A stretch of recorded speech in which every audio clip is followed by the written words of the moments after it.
When I said stop selling websites, a lot of you pushed back. And to be fair, you were kind of right to do that. Because what a lot of you heard was that you need to promise your clients more leads, more sales, more visitors. And a lot of you were going, but how can we guarantee? How can we actually deliver on that? And doesn't that mean we're going to have to use a lot of sponsored adverts and our clients might not want to do that? That is not what I was recommending. So I'm going to clarify everything and give you a few more little tricks and hints and tips on how you can ensure that your clients are satisfied. And I'm going to show you how to position yourself so that you become more attractive and more likely to have a client want to work with you rather than you just selling websites like everybody else out there. And we're still talking about your outcomes and solutions, but I'm going to make it so much more clearer. So let's first address the fundamental problem a lot of people had with the video with Stop Selling Websites. They felt that I was trying to get you to do things that you don't really have control over. You don't have the power or the budget in terms of making people fill in a contact form or make a purchase of a course or a product or even visit the website. And a lot of people interpreted that as saying that you're going to have to spend money on adverts. You or the client, maybe you've got to sacrifice your budget or the client's got to put some money in on a monthly, annual basis where you're now going to attract people to the website. And I don't just mean video marketing and social media. There's a lot of time that has to go into getting people on. You can't just stick keywords and hope people land. And when you're trying to sell solutions and offerings to clients and you're saying, hey, we're going to increase, your footfall on the website and we're going to increase your sales, how can you actually guarantee that? You can't. But there are things you can say that can actually make it a lot more enticing for the client without you guaranteeing overly above and beyond. So the first thing, clients don't want to spend money on adverts. They don't want to spend time on marketing. They don't want to pay retainers and pay you $300, $400, $500 a month because you're hopefully going to keep tweaking keywords for them to get found and increase sales. They don't want strategy calls. They want to be working with their business suppliers and customers and whatever. They don't want to keep contacting you or getting a report that says, this is how many visitors you've had this month compared to last month. At the end of the day, a lot of clients just want their website to be done and working. And I know a lot of you are going to argue and go, yeah, we've got clients that actually want more than that. Be honest with yourself. How many of all the clients you've worked with actually want more than just having the website done? The second thing with why the objection was valid is that as designers, we can't control traffic. I can't control how much my client charges. So we could have an attractive website, but they're selling like a mouse for $1,000. I know that no one's going to buy it, but that's what the client has set the price at. They can't blame me now if no one buys the product. I can't control if a visitor will follow up. So they might have sent you a contact form and then the client responds to that visitor and then the visitor doesn't reply back. And the client will say, why did they not reply back? That's nothing to do with me. And sometimes we can't fully control the content. I know we have a say in it. And we can say to the client, the images ain't working quite well. The headline needs a little bit of tweaking. The wording doesn't flow very well. But sometimes clients can be very particular about what they want to say. And even though you know that H1 heading in the hero banner is absolutely pants and utter bullshit, they won't listen. That is what I want to say because I worked with an SEO masterclass workshop superstar guru somewhere, and this is what they told me to use, or this is what ChatGPT advised, and they're going to ignore you, and that's what they're going to go with. So you as a designer, you want to help them out as much as possible, but you can't fully control what goes on the website sometimes. So I totally get it that when I was saying sell outcomes and solutions rather than just selling websites, a lot of you would have heard me telling you to promise things that you cannot control. But I want to flip it on its head. The outcome you're promising isn't just growth. And this is the mistake a lot of people make. When I'm selling outcomes and benefits,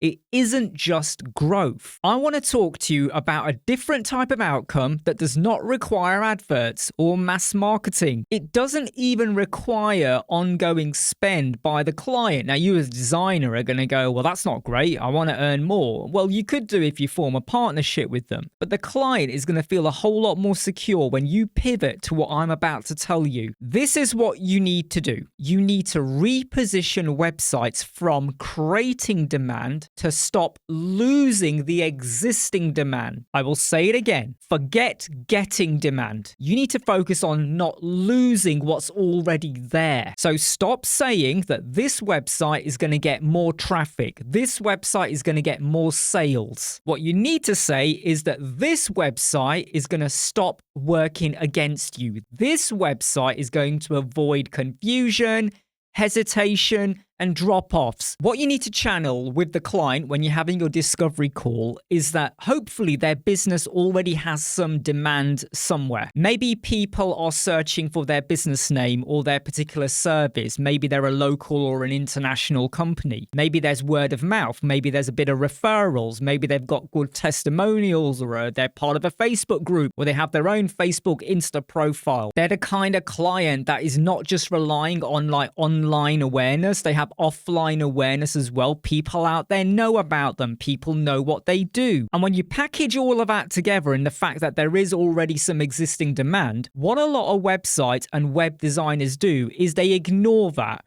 They go and create an amazing looking website full of animation and loads of stuff going on there.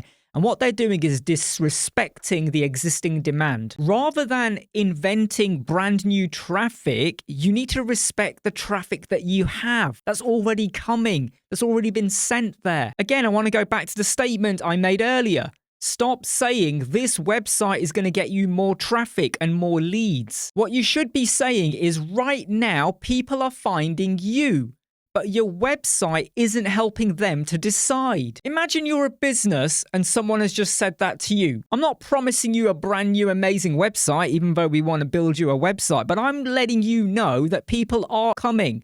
They're landing there, but it's too confusing. Doesn't that sink in? Doesn't that hit a nerve? Now, I want to group up all of the outcomes into 5 categories, and these are things that you can say and you can sell. So you're not just selling websites, okay? You're selling outcomes, but I want to group them up.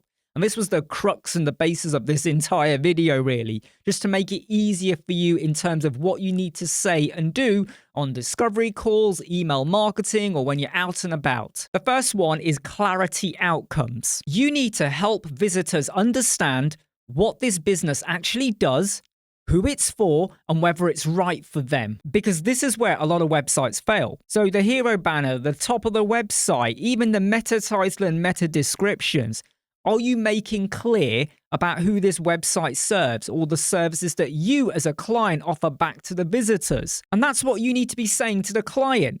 You're going to give them a clarity outcome. Say right now your existing website, or even what you gave me and said, this is what I want to have on my page. This is not clear. This does not tell me who you serve. Who is this for? What is the benefit? The second one is trust outcomes. You need to reduce any doubt by explaining process, by showing credibility. You need to remove vague claims. You need to answer obvious objections. Do you know why a lot of e-commerce websites, normally very close to the top, they will explain about sometimes like, I don't know, 24/7 customer service or worldwide delivery or what kind of products they do provide? Do you know why they do that? So they want to remove doubt. I don't want to jump on a website, spend loads of time looking through your pages, realizing I really want that product, and then it says, sorry, we don't ship to the United Kingdom. We only ship inside of United States. Well, that was a complete waste of my time. What about if you're an architect? Don't you want to make clear close to the top somewhere whether you do residential or commercial only? A lot of people often say that when it comes to web design, no one cares about the tool. They just want to have the website done. But is it really going to hurt you if you mention WordPress or what you use? Maybe you only ever work with Shopify. A lot of people that want an e-commerce web store, maybe they already work with WordPress and they want another WordPress website, but they found you or they were referred to you, but you only deal with Shopify. You need to remove confusion and don't make vague claims. Don't say we're going to triple your revenue. And I don't just mean as a web designer. This could be a shop or an accountant. Don't say we're going to save loads of money unless you've got a proven case study that backs up your claim. The third one is decision outcomes. I'm talking about ensuring that everything on that website is obvious. So does the visitor on the website understand what to do next? Where to go for contacting you? How to book? What happens after they contact you? Do you get back to them within 24 hours or 7 days? So many websites leave it open-ended. Do you know what I hate? Websites that say, fill in this form for a free quote or whatever, or get an instant valuation or something like that. And you fill in the details and then it says, we're going to get back to you within 48 hours. How the heck was that instant? I'm now confused. I now feel like I wasted my time here. And even when you do reply, I probably won't care about that. Even if you say, we'll do it for a reasonable price, I've lost trust in you. So when it comes to building a website for a client, make sure it's easy to understand. Where do I go to buy this? Where do I go to make an appointment to book you? Where do I go if I just want to contact you? Is there a chat service or something for me to get a quick, reply or an answer? The fourth one is time-saving outcomes. And this one is a little bit tricky because it might not fit every client or even web designer in terms of how they build websites. But what you need to do is kind of funnel things to make it easier for the client or you to manage what comes in via the website. So you need to help the business owner to answer fewer emails. Maybe they have to explain less because a lot of things are clarified on the website. So if there's a particular process or a flow in terms of step 1, step 2, step 3, maybe they contact you to have a website built. And this is the process you're going to go through, discovery call and then brainstorming, whatever, getting the resources. Make that clear on your website, so you can refer back to it or even let them know in advance of the discovery call meeting that this is the process we normally follow. Because next time you speak to a client, ask them about, are they often frustrated when people start questioning like what happens next? And maybe they're an architect or a builder or a landscaper, or maybe they're like a beauty therapist or a hygienist or anything like that. And the client now needs to understand, right, so when I come to the appointment, what happens and how long is the appointment for? Is there parking available? And do I have to do any preparation? Like if I'm going to have a garden office fitted, do I have to get the land done on concrete base and whatever? But if you clarify a lot of this in FAQs or a flowchart or a process, doesn't it remove a lot of questions that you don't have to keep answering or repeating yourself? It gets really mundane when you have to say the same thing over and over again. So when you say to clients, do you find you're repeating yourself a lot?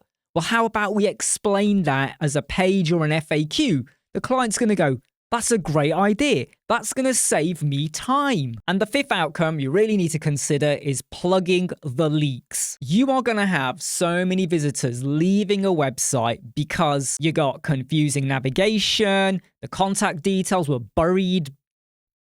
You got confusing navigation, the contact details were buried within the website somewhere, you got really weak CTAs, read more, see more, and all of that, and your services are really, really unclear. Whenever you approach a client with an existing website, or even when they give you the spec for what they want, don't just look at it in terms of, do I understand, and what images are we going to need, and what's the color palette?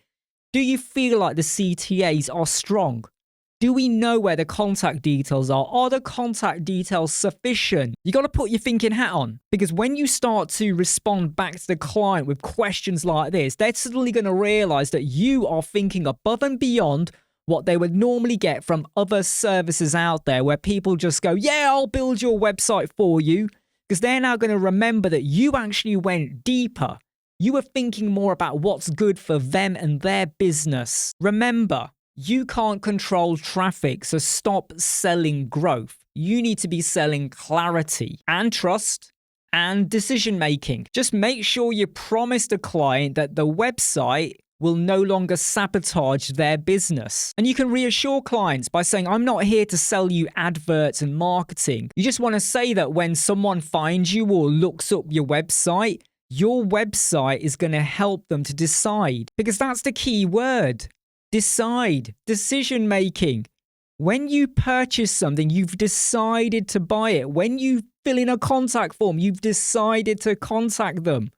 Isn't that the whole point of what we want the website to do? So remember, when you're selling outcomes, you're respecting the traffic that's probably already getting there, but you want them to stay on the website.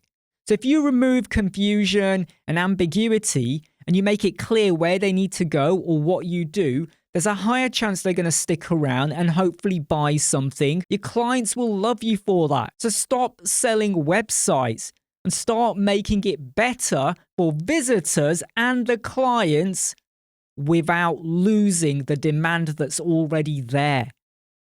Did that clarify things? I like to think it did. And remember, I'm not asking you to use adverts or sponsored mass marketing or stuff like that. Just refocus your attention. I'm Imran from Web Squadron. I hope you like, subscribe, share, and follow. Go and check out our courses and our Elementor course videos by signing up to the YouTube channel and stuff like that. Take care. I'll see you soon. Bye.